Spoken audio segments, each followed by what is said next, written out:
Hi, and welcome to the crash course on Tisha B'Av and the 9 days, the saddest period in the Jewish calendar. On the 9th day of the Jewish month of, in Hebrew Tisha means 9, the Jewish people suffered through some of their greatest calamities. On the 9th day of the first temple of Jerusalem, which was built by King Solomon and stood for 410 years, was destroyed by the Babylonians. The second temple of Jerusalem, which is built on the exact same spot as the first, and which stood for 420 years, was laid waste by the Romans. The Bar Kokhba revolt, in which the Jewish people rebelled against the Roman conquerors 65 years later, was brutally crushed with the loss of over 500,000 lives. And on the 9th day of Av, the Temple Mount was plowed over, and the holy city of Jerusalem was turned into a pagan city. What made the 9th day of Av a magnet for such tragedies?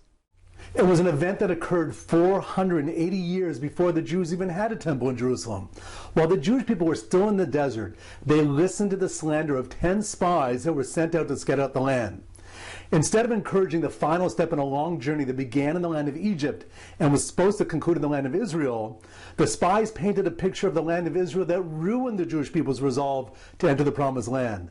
They called it a land that consumes its inhabitants, that promised to be no more than a national graveyard.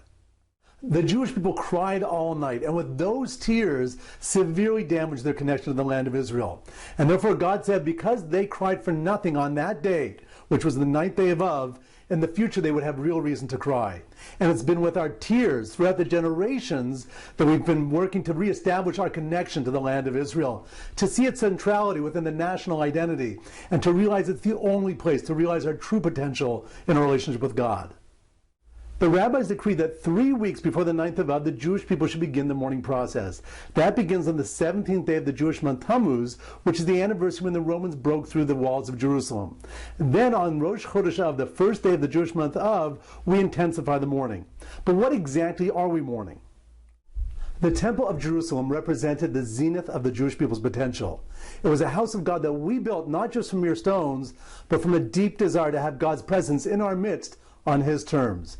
Built on the same spot that Abraham was willing to sacrifice his son Isaac on, it enabled every Jew to experience their own intense relationship with God.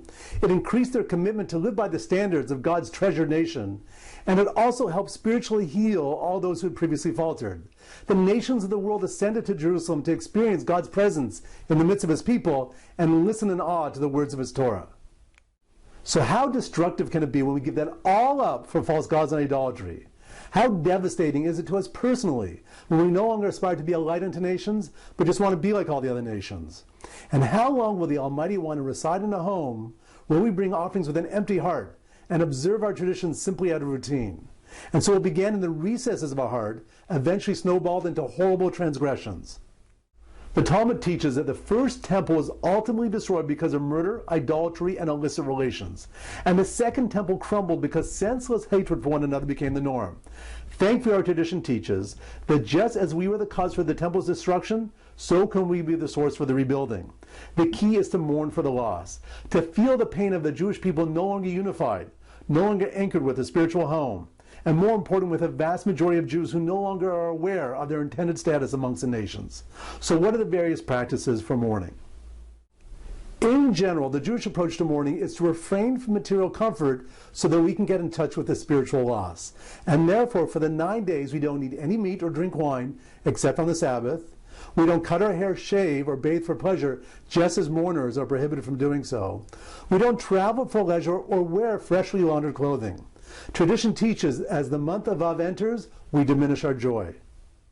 In the late afternoon before Tisha B'Av begins, we have a special meal consisting of bread and an egg. An egg is the traditional mourner's food. Its round shape represents a cycle of life, and the fact that it has no mouth or opening signifies that there are times in life when we must accept difficult situations and remain silent. Tisha B'Av itself is a full day fast that is observed in the same way we observe Yom Kippur. No eating, drinking, washing, wearing leather shoes, or intimacy. On the night of Tisha B'Av, we read the book of Lamentations, a prophetic work written by the prophet Jeremiah that foretells the destruction of the temple in Jerusalem. Jeremiah tried to warn the Jewish people again and again and again to change their ways, but they wouldn't listen. During the day, we read from a collection of liturgy called Kinot. Each poem expresses a different facet of the sadness, the loss, and destruction we brought upon ourselves.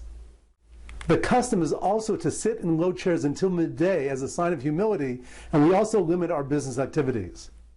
And finally, we refrain from studying the Torah except for those sections that deal with the destruction and mourning, because typically Torah study is a source of joy.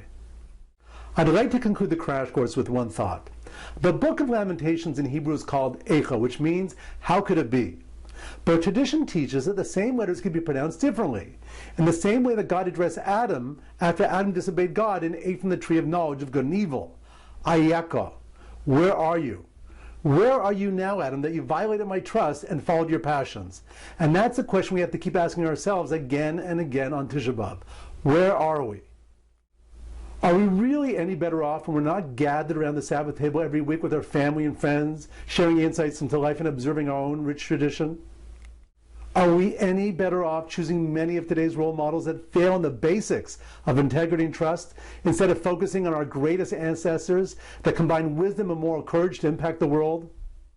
Are we really better off looking at what makes us different from one another in the way we look, behave, or live, instead of reaching out and admiring the fact that we all come from the same family, the same home, and are meant to work together to be a light unto nations?